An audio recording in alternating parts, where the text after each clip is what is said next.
Let's go to Win from Indiana. Win, go.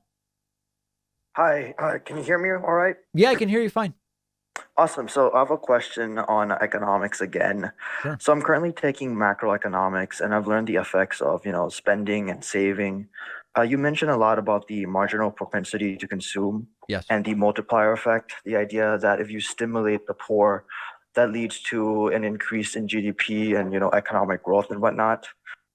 But so my question is, um, Um, so my question is, if you so the theory is that if you stimulate the poor, like demand, right, it it assumes that prices are sticky, right, which is our like prices don't change in the like in the short term, I believe. So do you think in the real world prices are really sticky? It depends on the industry and it depends on the time horizon. So, Okay. I'll give you an example. So, like, in the short term, if you take something like gas prices respond to demand. And they also, as we're seeing right now, gas prices respond to supply.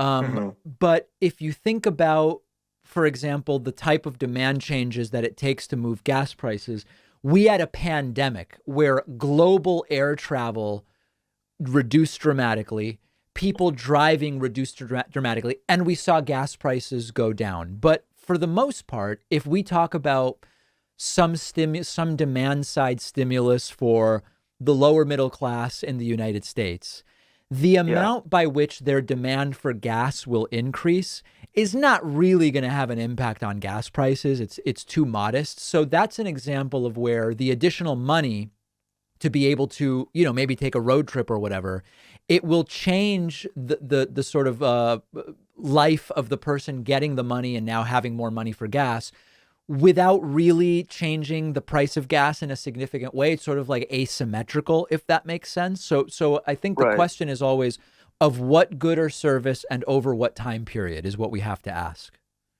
I see. So when we implement like specific policies, um, we have to look which industry, right? And then because some demand side stimulus may be a disadvantage towards some industry too, right? And would you consider that like good policy, just the fact that it's affecting a different industry, let's say like the service industry or like the industry that is not really like a necessity? So, well, it's getting a little bit muddled what you're saying, but I think the question you're sort of asking is if we think about demand side stimulus as just being good because it gives people more money to spend on stuff, don't we also need to consider that increased demand as a result of those people having more money can increase prices and that might not be Mm-hmm. so good?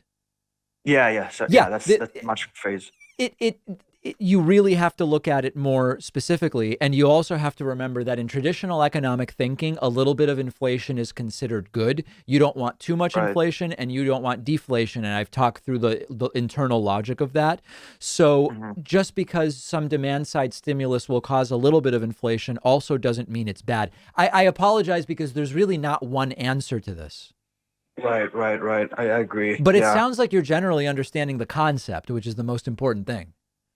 Yeah, because I'm in like this, I don't know, like the middle phase, kind of like I don't know what to like read or understand, and I'm just wondering, like, I want to find like the truth to this. But then there's a lot of economic data backing up the demand side stimulus. I mean, demand side policy. Yeah, I mean, So listen, you seem to be bringing the right amount of skepticism to the things that you're learning, which is fantastic. yeah, Yeah, awesome. And one really quick last question. sure.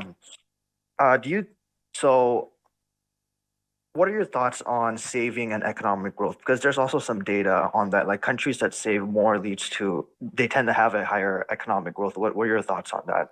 Well, so there's a difference between the micro and the macro level. I mean, we've talked before about how, given the option of giving a tax cut to a very Yeah. rich person or a poor person, The rich person is more likely to just sock the money in a bank account because they don't really need that money to live, whereas the poor Yeah. person is more likely to spend it, and the spending has a higher multiplier than the saving it in a bank account. So that's at that like the individual level.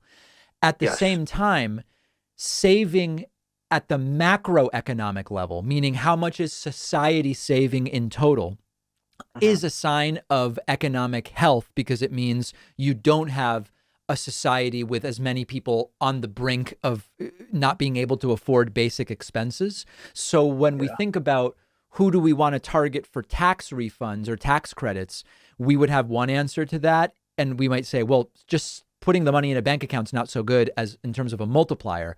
At the Yeah. macroeconomic level, a higher savings rate within reason is a sign of economic health. So the Oh. answer is different depending on whether you're talking about macro or micro.